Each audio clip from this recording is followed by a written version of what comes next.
Rahul ji, press conference की जा रही है, क्या आपकी आज की प्रेस कॉन्फ्रेंस के मुद्दे क्या है?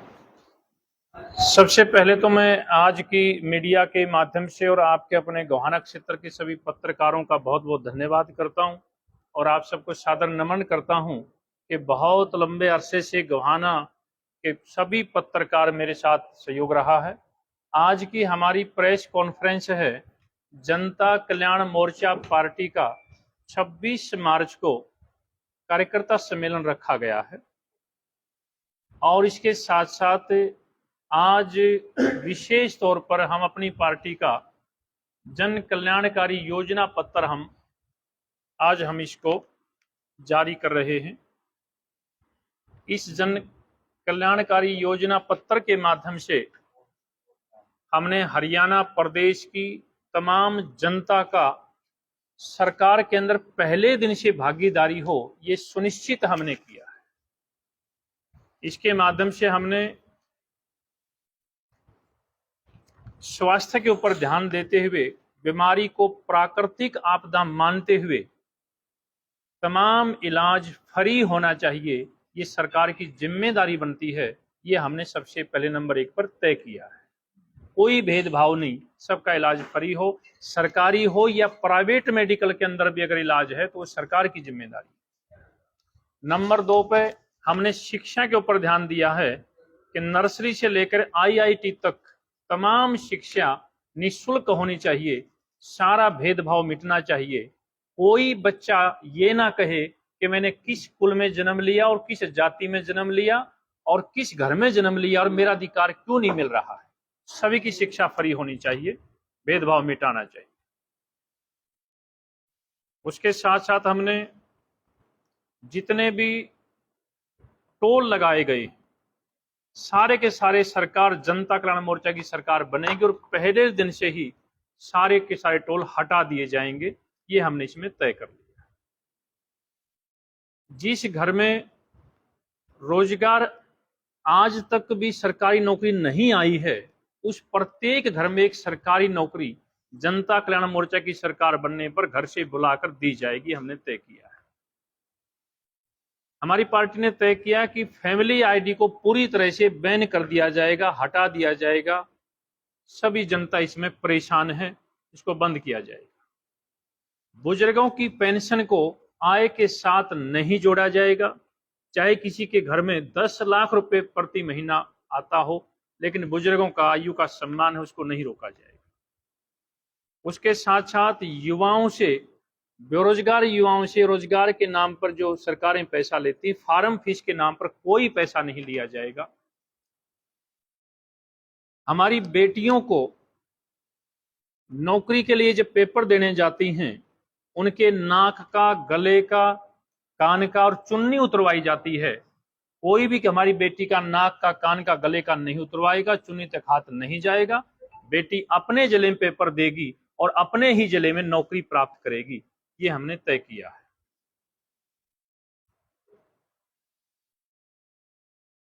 दूसरा, हमने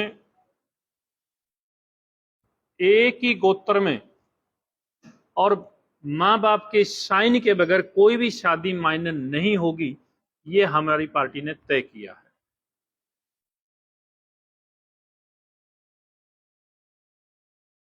आगे हमने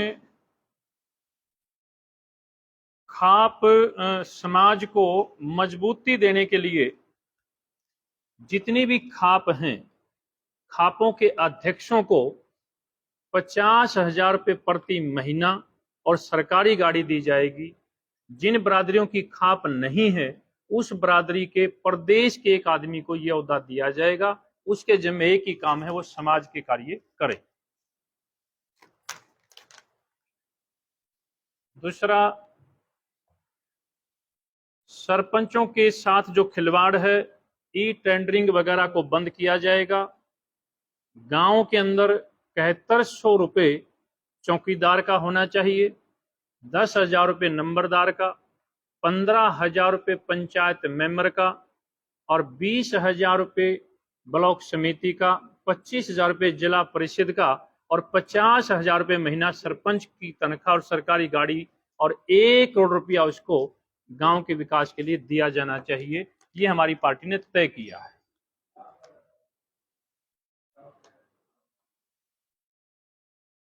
किसान का पूरा कर्जा माफ किया जाएगा।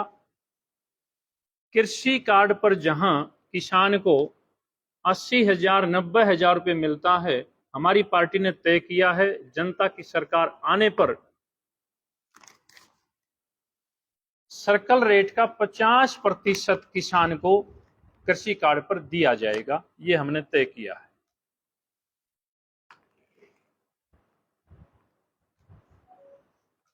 उसके साथ साथ केमिकल मुक्त दूध श्वेत क्रांति लाने के लिए मौजूदा सरकारों ने गांव-गांव में शराब के ठेके खोले हैं। हम गांव-गांव में दूध के बूथ खोलेंगे और श्वेत क्रांति लाने के लिए प्रत्येक घरों में पहले हमारा खेती और पशुओं से गुजारा होता था। आजकल सरकारें गांव के अंदर कहती हैं अगर किसी ने दूध बेच के गुजारा किया तो टैक्स लगाएंगे। हमने इसका निपटान करने के लिए प्रत्येक घर को जन कल्याणकारी योजना के तहत 2 दुधारू भैंसें प्रत्येक घर को दी जाएंगी। वो चाहे गांव से लेके झोपड़ी से लेकर शहरों में सेक्टरों में रहने वाले जो लोग हैं वो भी ले सकते हैं। तमाम सबके लिए श्वेत क्रांति लाने के लिए कार्य किया जाएगा। बहुत लंबा है, ये हम पढ़ भी लेंगे, देख भी लेंगे। फिलहाल तो जो पार्टी का आपका जो गठन इस प्रकार से मैंने आज जारी कर दिया। इसमें हमारे आज के 27 और 1,000 जन कल्याणकारी योजनाएं होंगी जो मैं आपको ये वितरित करूंगा। इसमें मुख्य रूप से हो गया है जो आपने मोर्चा बनाया है, इसका स्टेटस क्या है फिलहाल आपका हरियाणा राज्य में जो आप चल रहे हैं? जनता कल्याण मोर्चा पार्टी हमारी बहुत मजबूती के साथ आगे बढ़ रही है। आपके सामने भी हमारे प्रदेश के लोग बैठे हैं। हरियाणा प्रदेश में तमाम जिलों का हमारा संगठन खड़ा हो गया है। हम 90 के 90 विधानसभा पे चुनाव लड़ेंगे और इसके साथ साथ इसी वर्ष से 2023 में ही राजस्थान में चुनाव हो रहा है जहां हमारी पार्टी चुनाव लड़ेगी। हमारा संगठन राजस्थान में, मध्य प्रदेश में, दिल्ली में, उत्तर प्रदेश में, चंडीगढ़ में, पंजाब में, हरियाणा के साथ साथ खड़ा हो चुका है। उत्तराखंड में हम इसी चुनाव में राजस्थान में भी चुनाव लड़ेंगे। एक बात तो है, मैं लगातार 2 प्लान में तो आप देखते हैं, जब भी चुनाव नजदीक आता है तो आप कोई मोर्चा या कोई भी गठन करके आप इलेक्शन की तैयारी में, तो बाकी टाइम मैं किसी भी चुनाव के टाइम कभी भी चुनाव की तैयारी करने के लिए नहीं आता। मैं समाज के लिए पिछला मेरा लगभग 20 वर्ष का समय आप लोगों के बीच में है। मैं हमेशा रहा हूं और पार्टी का जन्म ही इसलिए हुआ है। हम हर बात को बड़ी बेकाकी के साथ बोलते जाएंगे और बताते जाएंगे। किसी भी पार्टी को एक आम घर का कोई भी व्यक्ति मंजूर नहीं। हम सारे के सारे आम जनता के लोग हैं। ये सारे नेता लोग हैं जो पीढ़ी दर पीढ़ी अपने लोगों को आगे बढ़ाने का काम करते हैं। हम जब भी कहीं पर भी आए हैं हमें रोकने का काम किया गया है।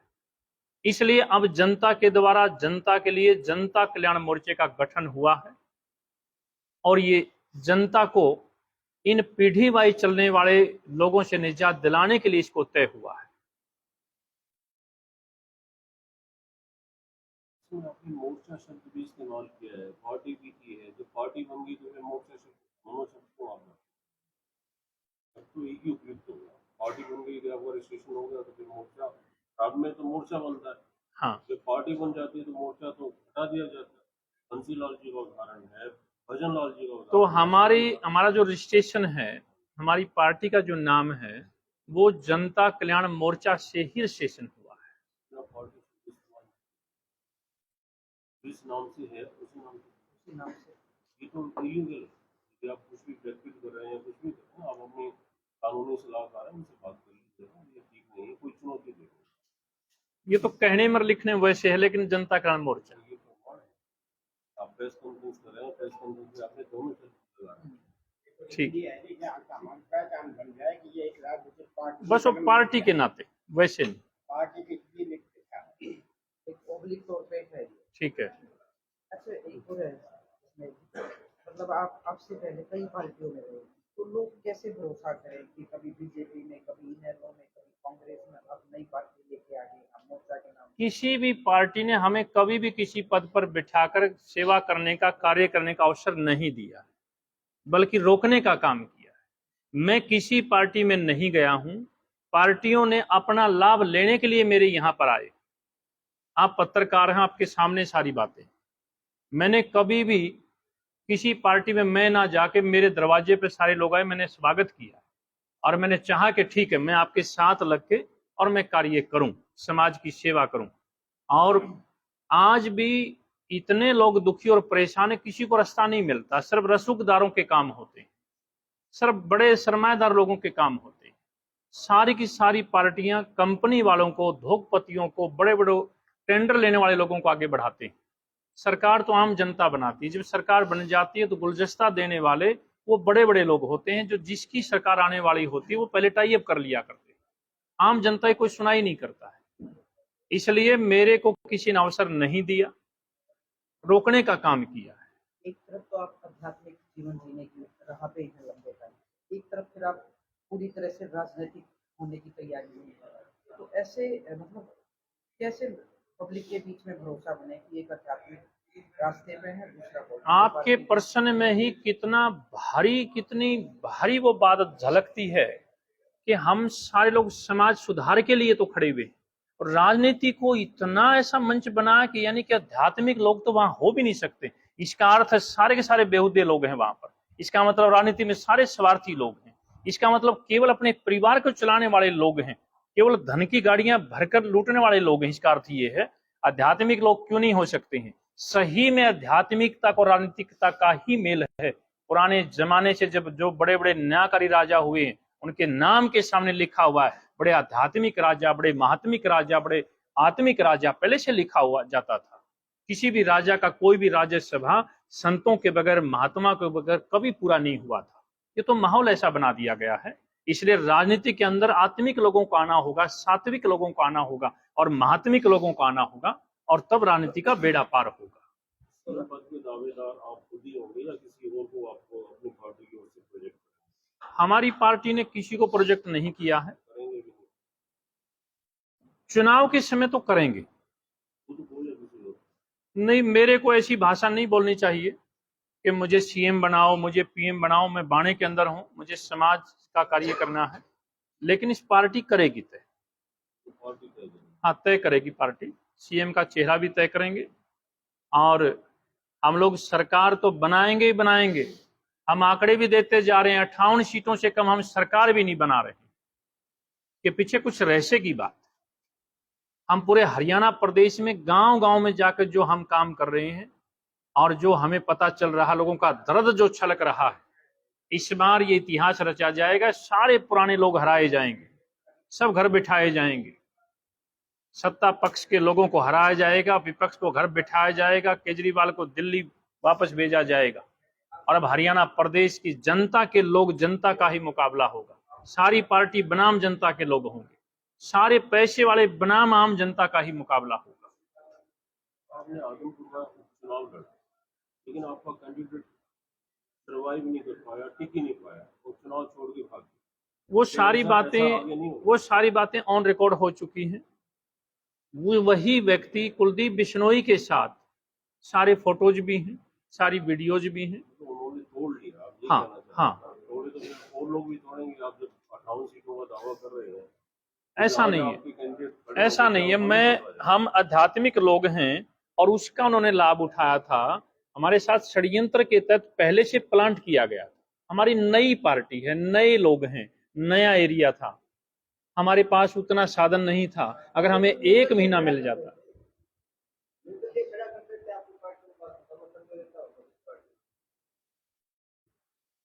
खड़ा तो हमने उसी को किया था। वो उन्होंने षड्यंत्र में ऐसा होता है कि जब नॉमिनेशन चला गया, उसके बाद उन्होंने जवाब दिया, उसके बाद वो हटे, और उसके बाद फिर उन्होंने क्योंकि हमने इतना दबाव बना दिया था, मीडिया के माध्यम से हमारी आवाज आदमपुर के गांव-गांव में चली गई थी और लोगों के फोन आने शुरू हो गए थे। हमने ये कहा था कि लोकतंत्र में कौन कहता कि बार-बार एक ही परिवार होना चाहिए, या कोई पार्टी का कोई नेता बयान दो कि हाँ एक ही परिवार होना चाहिए, कोई बयान तो दो, इसलिए इसको बदलो, इसको हटाओ और इसे पिंड छुड़ाओ। हमने दबाव बना दिया। फ्यूचर में भी कैंडिडेट तो आपके होंगे मैदान में, वही फिर तगड़ी पार्टियों से, अमीर लोगों से वास्ता पड़ेगा, फिर वही सिचुएशन आ जाए, उसको रोकने के लिए आपके पास क्या प्लान है? उसके रोकने के लिए हम बहुत आत्मिक तौर पर इस जन जागरण अभियान को चला रहे हैं। जितनी बातें अब हो रही हैं, लोग दुखी हैं, परेशान हैं, पैसे वाले राजनीति में है इसलिए दुखी हैं, पीढ़ी वाइज राजनेता लोग हैं इसलिए दुखी हैं। इन सब बातों को हम लोगों को बता रहे हैं। अब लोगों की समझ में आ चुकी है, सब समझ चुके हैं, दुखी हैं, परेशान हैं। आज सरकारों की मनसा लोगों को मूलभूत सुविधाएं देने की बजाय तरह तरह के रोड़े अटकाते हैं, तरह तरह के उन पे कानून ला देते हैं और उनको लाचार बनाने के काम किए जा रहे हैं। लोग परेशान हैं, सब समझ चुके हैं।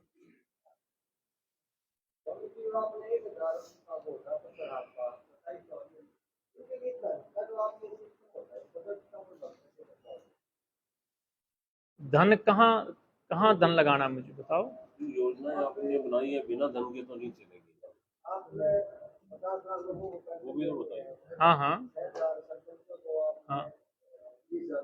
हाँ, ये सरकार आने की बात कर रहे हैं ना, सरकार आने की बात है ना, सरकार आने की बात आप कर रहे हैं। सरकार तो आ जाएगी, लेकिन पहले विजन तो आपका क्लियर होना चाहिए। आप फ्री शिक्षा भी दे रहे हैं, मेरा विजन चिकित्सा भी दे रहे हैं, पूरी तरह से क्लियर। सरकार के सब कुछ कर सकती है, ये सिर्फ कहने की बात है। आप जहां भी ये बताइए, जहां इस तनख्वाह की बात हो रही है, लाखों लाखों करोड़ रुपया जब हम उद्योगपतियों को देकर भूल जाया करते हैं, उनके माफ करने तक की बात आ जाती है, तो क्या जो जनता में रोजाना लोग काम करने सक्षम नहीं बना सकते हैं? एक बार पैसा लगा के लगाया जा सकता है। परमात्मा के बाद सरकार ही भगवान का रूप होती है, सब कुछ इसके पास है, क्या नहीं है। सारे लोगों को जन्म लिया और काम करके चले जाना है। इनका जीवन दिव्य जीवन हो, अच्छा जीवन हो, सही राम राज्य लाना है तो आपकी जिम्मेदारी होनी चाहिए। आप यहाँ बैठे हैं, आपको ये मालूम हो कि बीमारी अगर कोई घर में आ गई, सरकार ने उसको अपने ऊपर ले लिया है, आधे से ज्यादा बीमारी वैसे ठीक हो जाएंगी, आदमी का बर्डन हट जाएगा, और हमें और क्या चाहिएगा। ये खूब अच्छे से हो सकता है, खूब बढ़िया से हो सकता है।